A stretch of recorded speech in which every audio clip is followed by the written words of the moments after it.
228 kilo सोना केदारनाथ से गायब कर दिया गया है। विवादों को खड़ा करना, सनसनी फैलाना और चर्चाओं में रहना स्वामी अभिमुक्तेश्वरानंद जी की फितरत में शामिल है।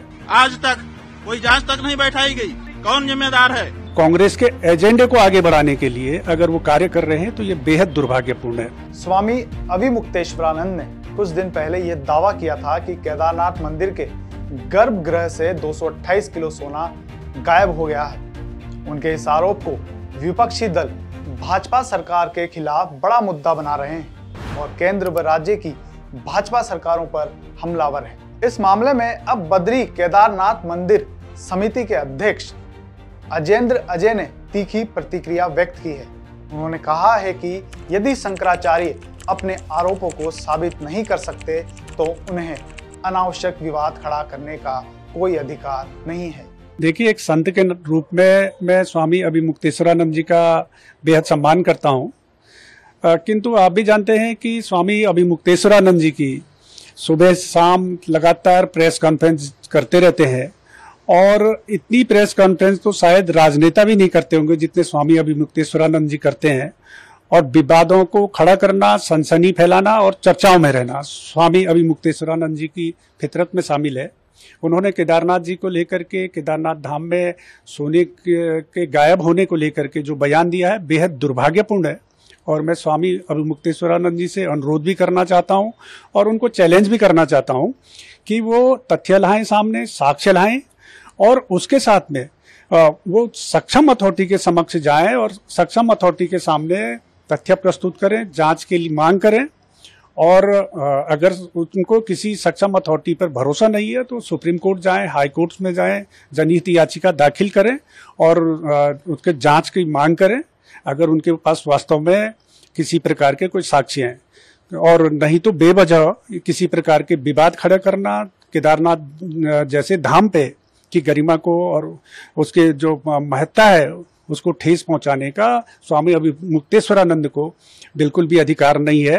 और केवल विरोध करने के लिए, सनसनी फैलाने के लिए और कांग्रेस के एजेंडे को आगे बढ़ाने के लिए अगर वो कार्य कर रहे हैं तो ये बेहद दुर्भाग्यपूर्ण है। अजेंद्र अजय ने अपने बयान में कहा, मैं स्वामी अभिमुक्तेश्वरानंद का सम्मान करता हूं, लेकिन वे दिन भर प्रेस कॉन्फ्रेंस करते रहते हैं। विवाद खड़ा करना, सनसनी फैलाना और खबरों में बने रहना उनकी आदत हो गई है। उन्होंने आगे कहा कि अगर शंकराचार्य अपने आरोपों को साबित नहीं कर सकते तो उन्हें केदारनाथ की गरिमा को नुकसान पहुंचाने का कोई अधिकार नहीं है। केदारनाथ धाम में जो गर्भगृह को स्वर्ण मंडित कराया गया है उसमें बद्रीनाथ केदारनाथ मंदिर समिति की कोई भूमिका नहीं रही है और न ही प्रदेश सरकार का किसी प्रकार का कोई लेना देना रहा है उस मामले में। गर्भगृह को स्वर्ण मंडित कराने का जो कार्य किया गया है वो मुंबई के एक दानी दाता हैं, उनके द्वारा किया गया और उन्होंने अपने ज्वेलर्स के माध्यम से ही कार्य संपादित कराया। मंदिर समिति ने ना ही सोना खरीदा और ना ही उन्होंने मंदिर समिति को सोना दिया है।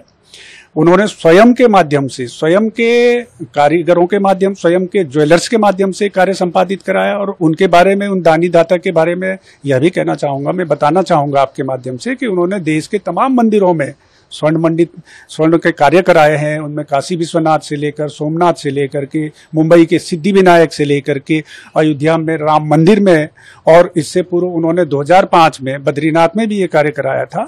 और वो एक बहुत बड़े दानी हैं और इस प्रकार के घटनाक्रमों से, इस प्रकार के आरोपों से जो हमारे दानी दाता हैं, जो हिंदू धर्म को संवर्धन और संरक्षण के लिए कार्य करते हैं, जो धार्मिक संस्थाओं को इस प्रकार का दान देते हैं, उनकी भावनाओं को भी ठेस पहुंचती है। तो इसलिए मेरा स्वामी स्वरूप ये अभिमुक्तेश्वरानंद जी से अनुरोध है कि उनके पास किसी प्रकार के साक्ष्य हैं, केवल प्रेस के सामने बयानबाजी न करें, सक्षम अथॉरिटी के पास जाएं, जांच की मांग करें। और इस बारे में जो उन्होंने कहा कि 228 किलोग्राम सोना चोरी हुआ, मैं इस बारे में एक बात और भी आपके माध्यम से स्पष्ट करना चाहूंगा। और पूर्व में भी हम ये स्पष्ट कर चुके हैं कि जो केदारनाथ धाम के गर्भगृह में जो दानी दाता द्वारा जो स्वर्ण लगाया गया है उसके लगभग वो 23 किलोग्राम के करीब है। और क्योंकि उस समय जब ये स्वर्ण मंडित किया जा रहा था गर्भगृह को, उस समय उससे पूर्व वहां पर गर्भगृह में चांदी की प्लेटें थी और चांदी की प्लेटों का जो वजन था वो 230 किलोग्राम था। तो मीडिया के कुछ लोगों द्वारा ये अनुमान लगाया गया कि चांदी की प्लेटें 230 किलोग्राम की हैं, तो स्वाभाविक रूप से सोने की प्लेटों का वजन भी 230 किलोग्राम होगा। तो इस बात को प्रचारित हुई, लेकिन सोने की प्लेट और चांदी की प्लेट में काफी अंतर होता है। जो चांदी की प्लेट होती है वो पूरी तरीके से चांदी से ही निर्मित प्लेटें होती हैं, जबकि जो सोने की प्लेटें होती हैं, सोने की प्लेटें कॉपर की प्लेट पे उन पर बर्क चढ़ाया जाता है, सोने का लेयर चढ़ाई जाती है उन पर, और वो उस तरीके से सोने को मतलब शुद्ध रूप से केवल सोने की प्लेट नहीं होती है, वो कॉपर पे सपोर्टिंग वो रहता है, और उस कॉपर के प्लेट की डिजाइन बनते हैं, उन डिजाइनों पर सोने की लेयर चढ़ाई जाती है। तो जो केदारनाथ धाम में जो स्वर्ण लगाया गया है वो 23 किलोग्राम करीब सोना है उसमें, और 1000 किलोग्राम करीब तांबे की प्लेटें हैं। और ये तकनीकी पूरे देश में जितने भी मंदिरों में स्वर्ण को लेकर के जो भी कार्य हुए, चाहे वो तिरुपति बालाजी हो, चाहे गोल्डन टेम्पल हो, सभी जगह इसी तकनीक के आधार पर स्वर्ण मंडित कार्य कराए जाते हैं। अजय ने बताया कि केदारनाथ मंदिर के गर्भगृह को स्वर्ण मंडित करने में प्रदेश सरकार और मंदिर समिति का कोई योगदान नहीं है।